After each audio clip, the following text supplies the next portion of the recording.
Namaskaram. Welcome to my channel, VPK Nutrition, Mind, Body Healing with Pushpa. In today's episode, I'm going to be talking about the next in the series of doshas, which is Pitta dosha. Again, I'll also talk about imbalances in Pitta dosha. Again, this is very important in today's world because we see a lot of the diseases are usually the result of inflammation. And again, inflammation is predominantly a Pitta problem.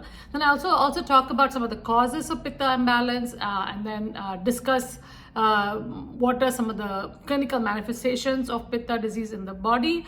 It has health issues, and also talk about diet and lifestyle. So stay tuned to find out more.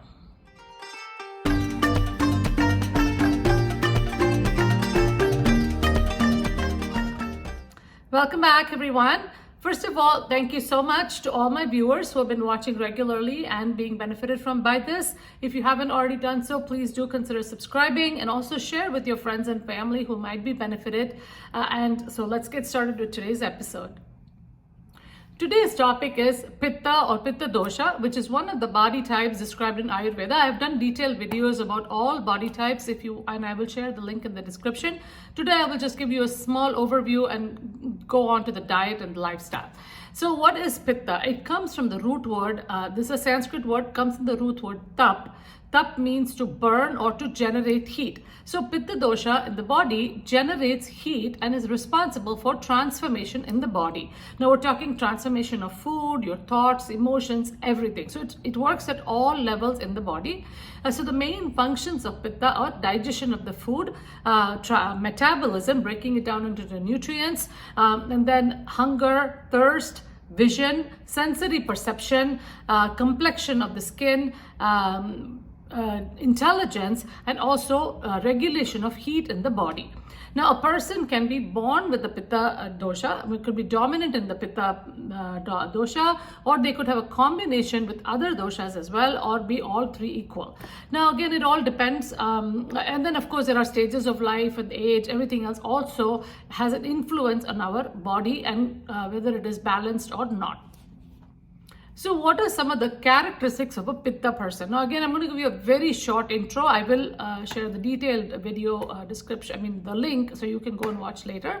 So generally, Pitta Prakriti person is usually very medium frame, muscular, strong built. They are because it's a dominant in the elements of fire and water. They take on the properties of these elements. So very fiery personality, very passionate, driven, very intelligent and goal-oriented, organized, and have a lot of leadership quality. So this is the typical type A personality that we see in today's world. And then also, they are also very passionate about what they do. So they're also very argumentative. They love to argue with others and kind of convince others to see their point of view. And they may not always agree with you, so they can appear very stubborn about their ideas. However, they're also very logical. So if you're able to give them the logic behind your thinking, then they're more amenable to listen. So there's a lot of sattva guna as well as Pitta. The tejas, the charisma, also comes from the Pitta energy, the positive part of Pitta. Again, if they are stressed too much, the negative characteristics of Pitta come out, which is anger, irritability, getting aggressive, and also violent. When it comes to sleep, they're actually moderate sleepers, 7 to 8 hours, decent sleep. If there is a Pitta imbalance, you might see it in the dreams as very violent, gruesome dreams with blood and things like that. Digestion is very sharp. It's called Tikshna Agni, means sharp digestion. Because of the fire is always burning, they're able to burn anything. So these are the people who eat a lot. Even they're younger, they can eat anything and just digest it. Even a stone they can digest. That's what they say about Pitta Prakriti. Again, this doesn't always last as you get older because things get imbalanced. So we'll talk about what are some of the causes of Pitta imbalance. Number one cause is eating Pitta aggravating foods, generally very pungent, spicy, and then sour, salty foods, fried foods, red meats, and also processed foods. Number two is eating too many hot foods and hot beverages. I'm talking about temperature hot. These things can aggravate Pitta.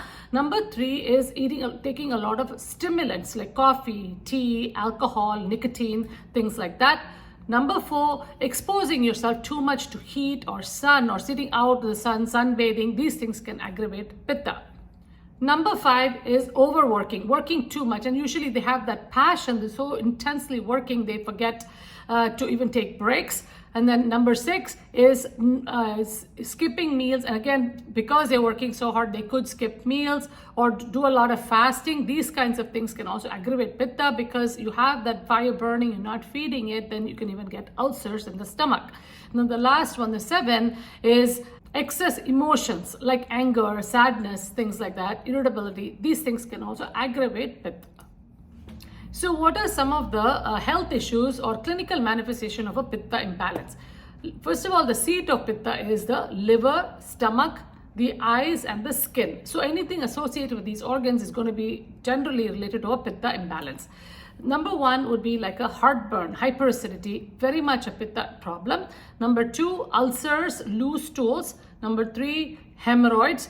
Number 4 is eye problems like eye sensitivity, light sensitivity, or eye burning. Number 5 is skin problems, skin rashes, inflammation. Number 7, aversion to heat. And then number 8 is some mental issues like anger, irritability, and being very aggressive, or greed. These are all some Pitta problems. Generally, Pitta dosha is associated with all of the inflammation that we face in the body. Some of the common diseases that can be due to a Pitta imbalance are like IBS, or irritable bowel syndrome with diarrhea, skin diseases of any kind, then fibromyalgia, rheumatoid arthritis, urinary tract infection. So anything with the heat and burning sensation in the body is generally related to Pitta dosha. Even if you're not a Pitta body type, it can still be seen in anybody, because we are a combination of all 3 doshas, and so the stage of life and the seasons also determines if the Pitta can get aggravated. So when you look at the seasons, usually the summertime is obvious because there's a lot of heat, is the Pitta season where Pitta starts to accumulate in the body. And if you don't take care of yourself during that time by keeping yourself cool and staying away from the sun, etc., it starts to accumulate in the body. I mean, it gets aggravated and accumulates in the body. So when you get to fall season, in the North America, it's the Vata season, where the wind and the cold sets in, the heat actually dries up the body more, which kind of aggravates Vata even more. However, in India, if you look at the 6 seasons, it's usually followed by a rainy season that actually helps to cool the body. So nature has its own way of cool our body and keep us balanced. Again, we also have to take some responsibility for doing that. Now, when it comes to the stage of life, the ages between 20 to 50 is considered to be the Pitta stage of life, because that is the time when we're actually studying and working, and we're focusing on our career, our family, building a family, etc. And this is the time we need that drive and the passion to keep going. So that is the Pitta stage of life. Of course, if you push yourself too hard during that time, you're going to get a lot of stress, and again going to aggravate the Pitta even more. So when you get to the Vata stage of life, this heat is built up so much that it actually imbalances your Vata even more when you get to be like 60, 65 years old. So I'd like to give you some guidelines, general guidelines for Pitta balancing, and then we will go through the diet and lifestyle one by one. So let's first look at the guidelines for Pitta. Number 1, prefer cool or warm foods, not steaming hot food. Number 2, diet should be mainly sweet, bitter, and astringent taste dominant, less of the pungent, salt, and sour. Number 3, avoid too much salt in the diet.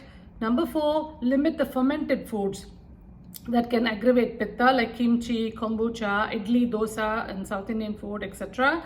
Number 5, eat mostly a vegetarian diet, because meat does tend to aggravate Pitta. The smaller meats are okay. Number 6, have a plant-based protein source such as lentils, beans, things like that. Number 7, less butter and added fats, but ghee is preferable because it is cooling for Pitta. Number 8, warm, cooked, unctuous foods, which are moisture foods that are easy to digest and nourishing, are good. Salads, again, should be eaten only in the summer if your Agni is strong or if your digestion is strong, but in small quantities. Number 9, make sure that you drink adequate amount of water. Warm or room temperature is okay, especially if you're at summertime, it's okay to be room temperature, not necessarily cold water. So those are some of the guidelines. Now let's look at the diet itself and go through each food group one by one. First, let's take the vegetable group. Generally, the summer vegetables are given to us for Pitta balancing. So you will see like the zucchini and the squashes, carrots, sweet potatoes, cooked beets. So all of these colored vegetables are generally Pitta reducing. And then the bitter vegetables like the dark green leafy vegetables, bitter melon, also plantains. So these are some great vegetables for the Pitta diet. Fruits, again, summertime, eat fruits in season that's available in the place that you live in. Now, Pittas can eat all fruits generally, mostly all sweet fruits, not so much sour fruits. And also juices are very good for Pittas, like the coconut water, pomegranate juice, or aloe vera juice. These are all very good for Pitta balancing. Grains would be like barley, oats, wheat, and parboiled rice. Legumes can include mung dal and masoor dal. Spices include cooling spices like cardamom, coriander, again cilantro, the leaves, cilantro leaves or the coriander leaves, and then fennel, fresh ginger, turmeric, which is a bitter spice, is cooling for Pitta, and remember turmeric is good for inflammation, and then again saffron and camphor. See, these are some of the spices that you can use for Pitta. Now again, black cayenne pepper things should be avoided, so more like black pepper is actually a little bit better for the spicy nature rather than eating like red chilies and chili powder, etc. Sweeteners, all sweeteners are okay to use except for molasses and honey, because those two are a little bit heating in nature. And when it comes to oils, coconut oil is very good, olive oil is good, and also ghee is very preferable because it is very cooling in nature. So it's always good to have like a teaspoon of ghee with every meal. Cooking methods: stir frying, using a little bit of water and oil, steaming, boiling, also mild roasting with some mild spices, and also pressure cooker are all good methods. And also slow cooking may be used, although it's much more preferable for Vata because it gives you more fluid for the Vata. So what are some of the lifestyle recommendations for Pitta? Number one is do not skip any meals, because you will get really when you get the fire started, you get really hangry. You know that hangry, that term we use. So definitely not to skip meals. At least eat a little bit and remember to eat at the right appropriate time. Number two is follow the dosha clock, just like Vata. Routine is always important. So this way you don't skip the meals.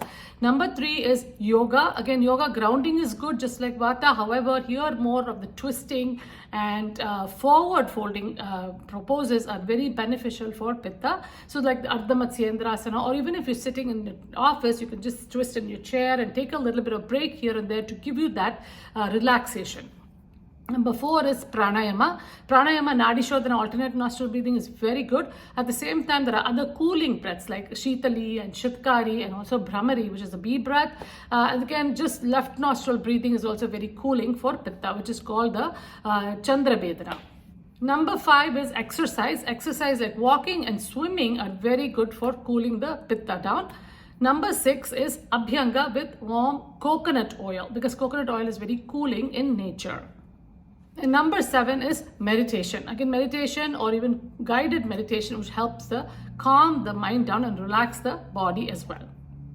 So those are pretty much the guidelines for Pitta. Again, you can also think of this as the anti-inflammatory diet or lifestyle. I know people always ask me, can you give me an anti-inflammatory diet? But it's really about cooling the Pitta and balancing the Pitta is what we call as reducing inflammation. So this is pretty much what you can follow even for inflammation in the body, autoimmune diseases, things like that.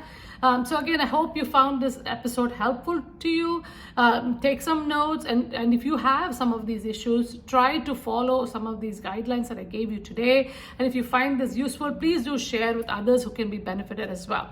So for this week, have a listen to your body, observe your mind, and help yourself. And see you again soon with a new episode. And I will continue on the series and finish with the Kapha diet next time. So have a wonderful week ahead.